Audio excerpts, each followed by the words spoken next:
We have a lot to catch up on, but today we're going to talk about what I read during the first week of May.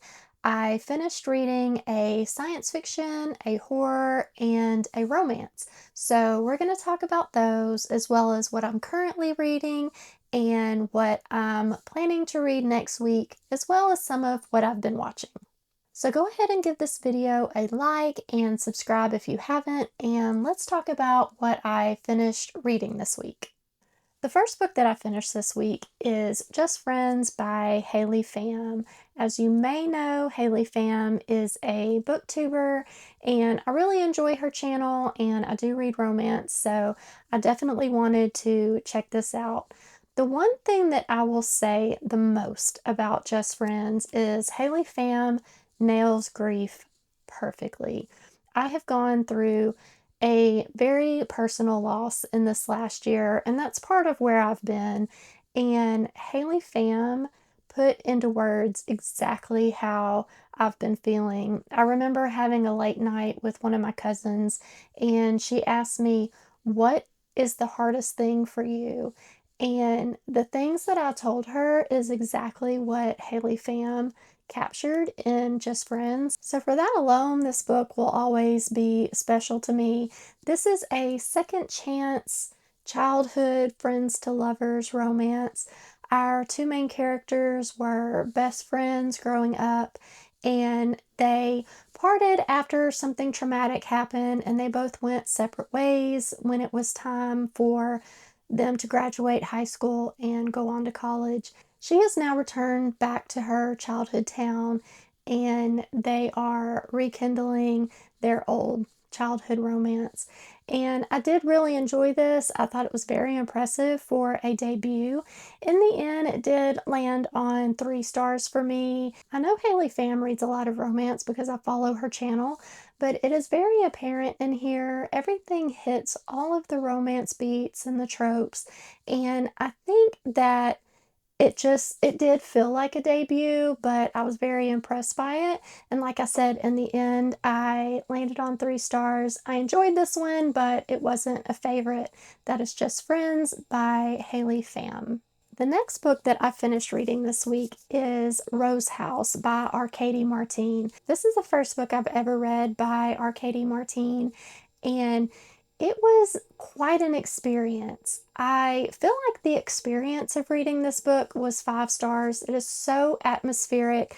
The house in this novella is an AI construct. The house itself is a character, and I just really love that concept. It felt very much like I was reading a haunted house story. This AI house was built by a famous architect, and he left the house to one of his ex-students when he passed, and she's only allowed to go into the house 1 week out of a year. And that's all I really want to say about this because it is a short novella and I don't want to spoil anything.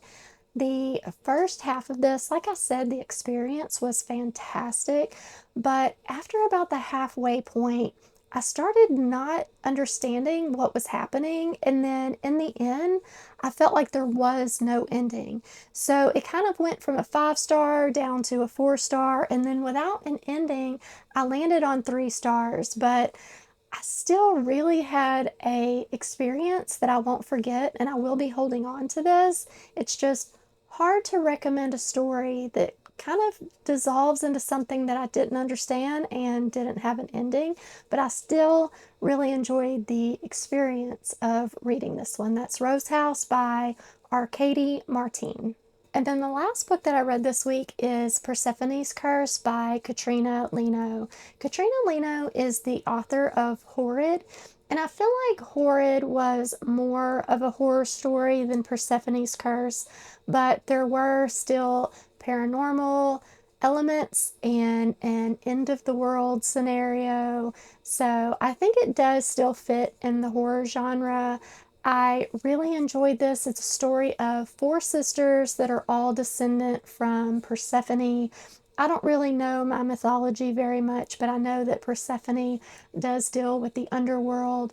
These 4 sisters, I really love these characters. I love their relationship.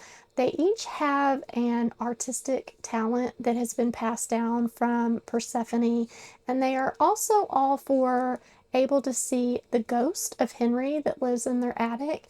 And like I said, there's an end of the world scenario, and I just really enjoyed the relationships. And I've always enjoyed Katrina Leno's writing. This has solidified that I want to seek out more of her other work that she's done in other genres, and I hope she does continue writing in the horror realm because I just really enjoyed this one just like I enjoyed Horrid. I'm giving this one 4 stars. It is Persephone's Curse by Katrina Leno. And those are the 3 books that I finished reading this week. As far as what I am currently in the middle of reading, I'm reading This House Will Feed by Maria Tureaud.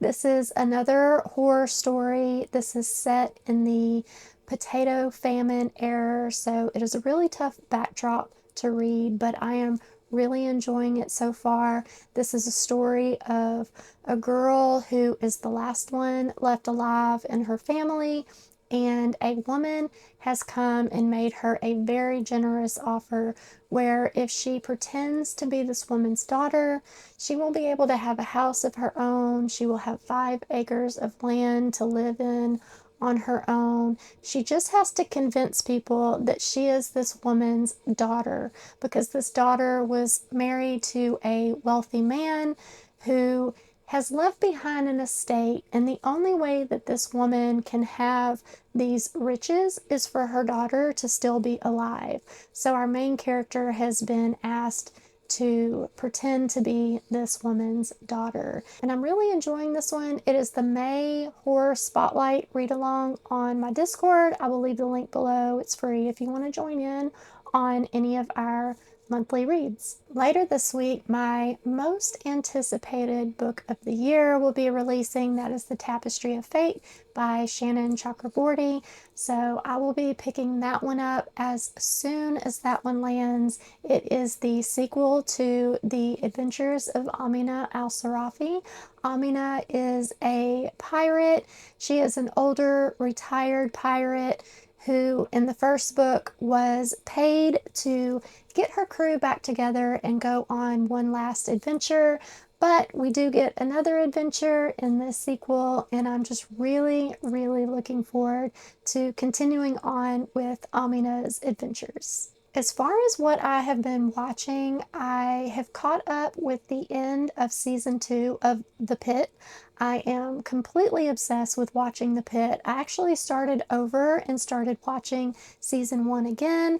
I have a bit of a TV series hangover where I don't know what to do with myself now that I don't have my emergency room stories and my cast of characters that we hardly know anything about, but we love anyway. This weekend, I'm also hoping to watch Remarkably Bright Creatures.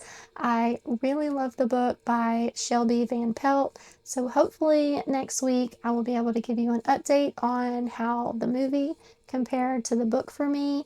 And those are all the updates that I have for this week. Thank you so much for joining me. If you are a returning viewer, thank you so much for sticking around. I know it's been a while since I've been here. I will definitely be back a lot quicker this time. Be sure to leave me a comment and let me know you are here, and I will talk to you soon.